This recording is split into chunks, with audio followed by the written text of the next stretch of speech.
Halo bro, Assalamualaikum warahmatullahi wabarakatuh. Kembali lagi dengan saya Dafan Mulifa di Mulifa Channel.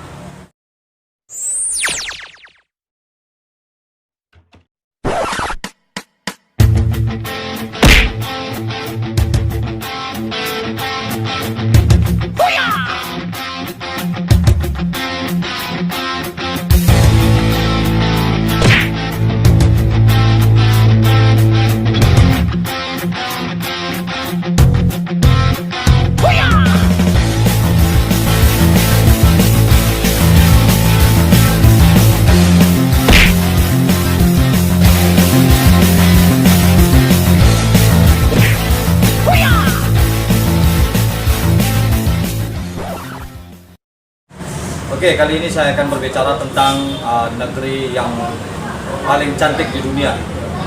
Nah, salah satu yang terindah di dunia ini adalah yang berada di Minangkabau, yaitu negariku Pariangan, berada di Minangkabau.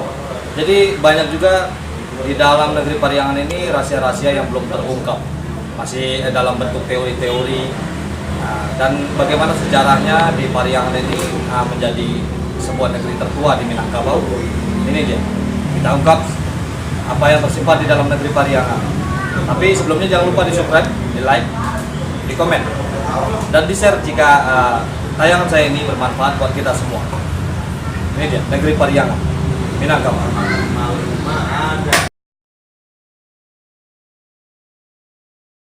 Berada di arah tenggara Gunung Merapi, Sumatera Barat, sebuah perkampungan nan elok membentang dengan menebarkan pesona alam dan kearifan lokalnya. Perkampungan tersebut dikenal dengan nama Pariangan, berada di daerah pemerintahan Kabupaten Tanah Datar, sebuah nagari atau daerah pemerintahan setingkat desa yang biasa dikenal dengan sebutan Nagari Tuwo. Bukan tanpa alasan mengapa daerah itu disebut dengan nama Nagari Tuwo. Berdasarkan tambo yang berangkat dari tradisi lisan masyarakat Minangkabau, disebutkan bahwa Pariangan merupakan daerah pertama yang menjadi pemukiman di masa lalu. Seperti yang ada di dalam tambo yang berbunyi, dari mano asa titiak palito di balik telong nan batali. Dari mano asa nenek moyang gitu, dari lereng Gunung Merapi. Sekilas pantun tersebut menceritakan bahwa asal usul nenek moyang masyarakat adalah dari daerah lereng Gunung Merapi. Selain itu, di dalam tambo atau cerita rakyat juga disebutkan bahwa nenek moyang masyarakat Minangkabau berasal dari keturunan Iskandar Zulkarnain. Versi tambo menceritakan bahwa Sultan Iskandar Zulkarnain memiliki 3 orang anak, yaitu Sultan Suri Maharajo Dirajo, Sultan Maharajo Alif, dan Sultan Maharajo Dipang.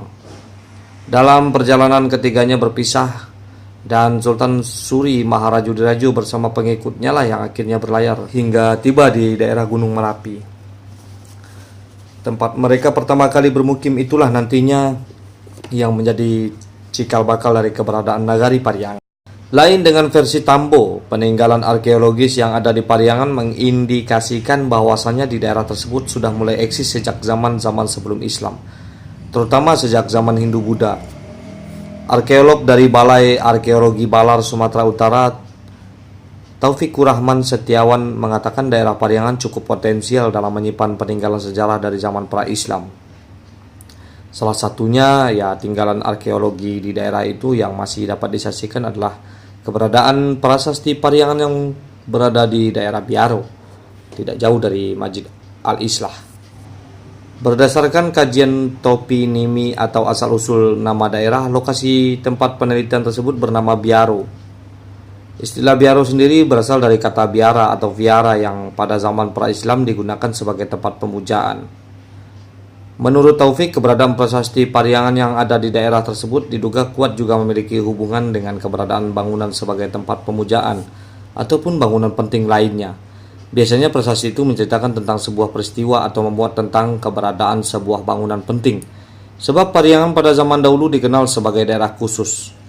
Akan tetapi kondisi dari prasasti Pariangan saat ini tidaklah cukup baik untuk dapat dibaca. Sebagian besar aksaranya berada dalam kondisi rusak sehingga susah untuk menggali lebih banyak informasi. Pelestarian dan kesadaran masyarakat, salah seorang penelitian dari BPCB Sumbar yang ikut dalam kegiatan ekskavasi tersebut, Dodi Chandra, mengatakan pihak BPCB sebelumnya sudah memulai aktivitas pendataan di kawasan Pariangan semenjak tahun 2016. Dari pendataan yang dilakukan tersebut, salah satu objek yang direkomendasikan untuk diteliti lebih lanjut adalah dugaan adanya struktur bangunan yang ada di daerah Biaro. Dudi menyebutkan berdasarkan laporan masyarakat setempat, di kawasan tempat ekskavasi saat ini sebelumnya pernah ditemukan beberapa buah bata saat menggali tanah untuk membangun fondasi rumah.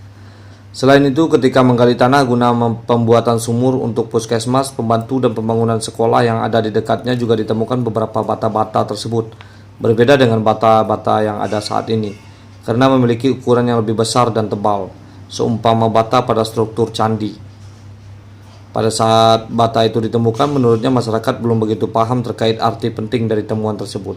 Akan tetapi, di kemudian hari, laporan tersebut menjadi salah satu alasan untuk dilakukannya penelitian saat ini.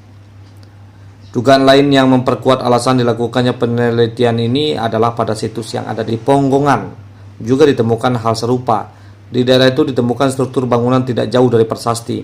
Ia menambahkan selain kegiatan penelitian yang dilakukan dengan melibatkan banyak pihak, kedepannya perlu dilanjutkan dengan sosialisasi terkait cagar budaya kepada masyarakat. Ya, kedepannya diharapkan masyarakat juga dapat ikut melestarikan tinggalan cagar budaya yang merupakan warisan leluhur untuk generasi yang akan datang, katanya.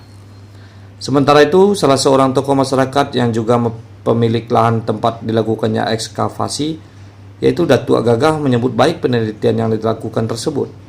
Menurutnya, segala temuan dalam ekskavasi yang dilakukan di atas tanah kaum suku Dalimo Singkek tersebut silakan diteliti guna pengembangan ilmu pengetahuan dan pengembangan sejarah Pariangan. Katanya, kami dari kaum Datuk Gagah kedepannya akan terus membuka peluang bagi peneliti maupun akademisi yang ingin meneliti Biaro untuk kepentingan ilmu pengetahuan di masa yang akan datang. Inilah kisah tentang sejarah yang masih tenggelam di dalam negeri Tuo Pariangan, yaitu salah satu negari yang sangat indah dan menjadi sebuah negara yang indah. Jadi begitu banyak keindahan-keindahan yang ada di alam Minangkabau ini yang harus kita pelihara. Jadi saya tidak bosan-bosannya menyampaikan kepada Anda. Bahkan buat saya sendiri. Jadi masih banyak yang belum tereksplorer di dalam negeri Minangkabau, apalagi di negeri Tuo Minangkabau. Jadi perlu banyak-banyak peneliti yang harus datang ke sana untuk meneliti apa yang tersimpan di dalam negeri Pariangan, negeri Tuo ini. Semoga tayangan saya ini bermanfaat buat kita semua. Seperti biasanya, majulah Minangkabau, majulah Indonesia, selalu Mulifa Channel.